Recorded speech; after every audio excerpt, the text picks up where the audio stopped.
It's the morning of September 1st, 2022, and the multimillionaire chairman of Russia's largest private oil company is about to die. His name is Ravil Maganov, and he just had a heart attack. Ravil was rushed to what's known as the Kremlin Clinic, a hospital where all of Russia's elite go to get treated. But the heart attack wouldn't be what killed him. No, after Maganov recovered from the heart attack, he somehow fell out of his hospital window down 6 stories to his death in broad daylight. Police say they are investigating the death as a suicide. Others speculate that Maganov must have plunged to his death after trying to smoke a cigarette out the window, because people definitely accidentally fall out of hospital windows all the time. What's strange is that his massive oil company, Lukoil, put out an official statement after he died, and in that statement, Lukoil said that he died not from falling out of a window, but from, quote, severe illness, end quote. I guess falling out a window is now considered a severe illness. What's even stranger is that the death of Ravil Maganov is far from the first time a powerful Russian oligarch has died this year. Ravil Maganov marks the 8th Russian oligarch to have died a suspicious death since the start of this year, the same year that Russia decided to invade Ukraine. Someone is cleaning house in the Russian oligarchy.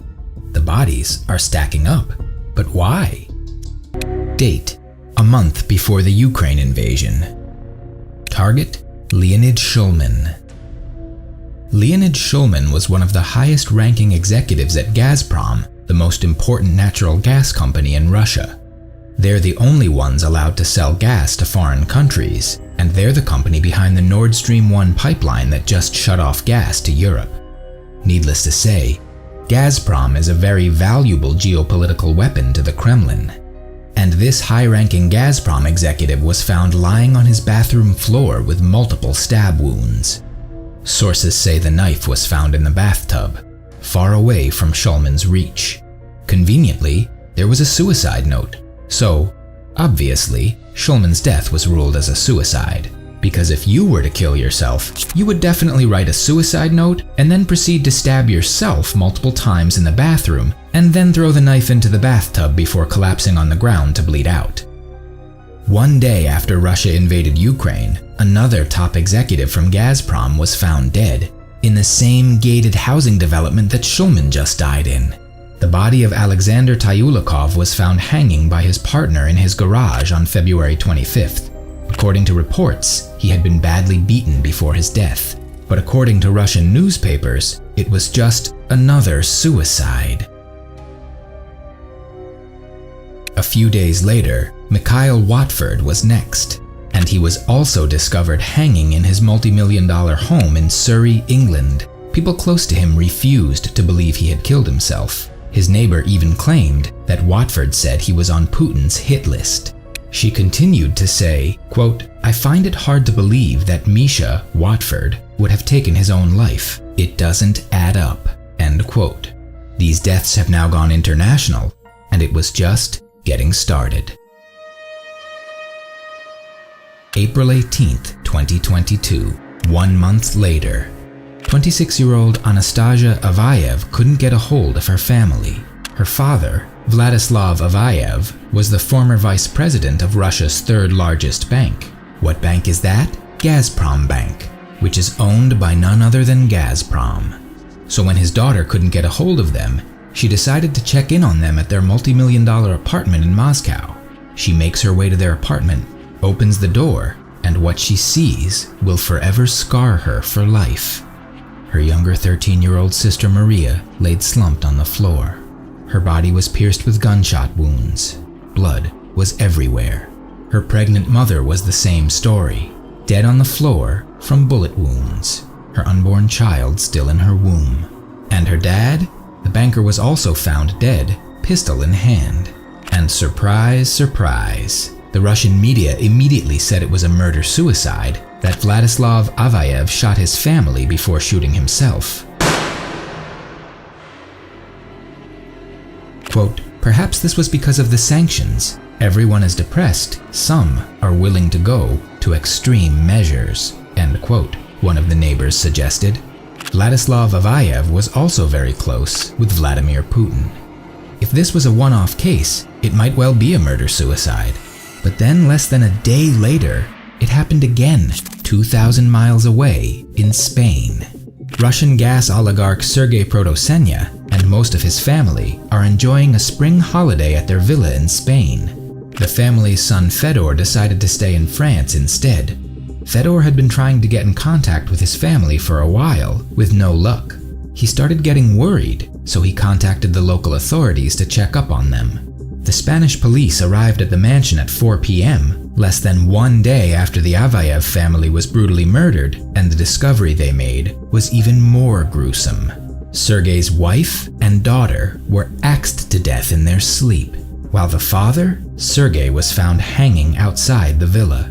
Suspiciously, there were no fingerprints on the weapons, no bloodstains on his body after he supposedly hacked his family to death. And he had no previous record of domestic violence or abuse. Once again, the patriarch of the family was immediately suspected of murdering his family and then killing himself.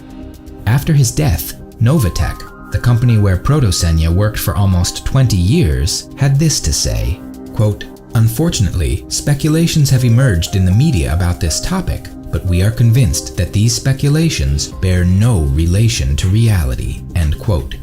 The son, Fedor Protosenya, strongly denies that his dad did this. Both these oligarchs were worth more than $400 million each. Both these oligarchs were powerhouses in Russia's upper class. And both them and their families died a violent death within less than a day of each other. Well, another day in Russia, another mysterious death of someone who spoke out against Putin's war. All we know is that 2 former Russian gas executives and members of their families died in 2 separate countries within 24 hours. There were at least 3 more deaths that followed. Andrei Krakowski, the manager of one of the most famous ski resorts in Sochi, Russia, which also just happened to be owned by none other than Gazprom. He fell off a cliff while on a hike. Alexander Subotin, a billionaire and a former executive at Lukoil, who somehow wound up dead after going to see a shaman to relieve hangover symptoms. And then Dan Rappaport, a Latvian-born finance guy who had worked in Moscow. He fell from his luxury apartment in Washington, D.C. Dan's body was found with orange flip-flops, a black hat, a Florida driver's license, and over $2,500 in cash. The only question left is why?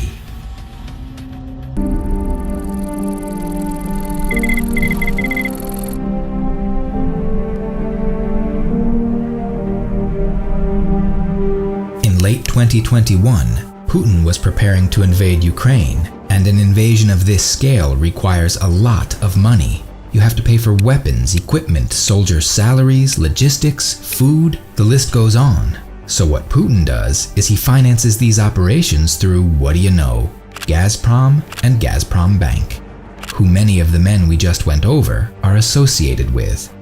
That means the executives there knew all about this secret war financing. After all, the gas sector is the most corrupt sector in Russia. But some of these oligarchs didn't want Putin to invade, so it's suspected that some of them started leaking information about Putin's secret financing. The Kremlin caught wind of this, so Russian intelligence drew up 2 lists. These 2 lists contain the names of the suspected moles in Russia's energy industry. Quote, "The list was presented to Putin by the FSB, the Federal Security Service, and Putin approved the liquidation of everyone on the list without even looking at it." End quote. This is according to Anders Aslund, author of Russia's Crony Capitalism and a Swedish economist, who told the New York Post about all of this. And from that point on, the liquidation began. If you enjoy the video, please like and subscribe for more, or I'll pull up to your house at night.